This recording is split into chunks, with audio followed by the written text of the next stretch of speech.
آپ وہاں پہ کشمیریوں کی اجتماعی قبروں سے لے کے ان کی ہونے والی بے پناہ کثیر و تعداد قتل عام کو دیکھیں، ان کے کالے قوانین کو دیکھیں جو کشمیر کے اندر انڈین حکومت نے بنائے ہیں،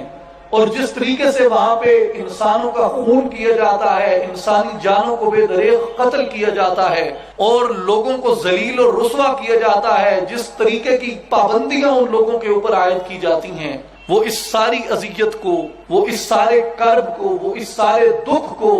جس ایک وجود کی خاطر برداشت کرتے ہیں، اس وجود کا نام پاکستان ہے۔ پاکستانیوں پہ یہ لازم ہے، پاکستانیوں پہ یہ واجب ہے، پاکستانیوں پہ یہ فرض ہے کہ جو لوگ ان کی خاطر قربانیاں دے رہے ہیں، جو لوگ ان کی خاطر اپنی عصمتوں کے، اپنی جانوں کے نذرانے دے رہے ہیں، ہم ان کے ساتھ اظہار یکجہتی کریں، ہم ان کے ساتھ کھڑے ہو جائیں، ہم ان کے ساتھ اظہار محبت کریں، ہم ان کی ان قربانیوں کو سلام پیش کریں۔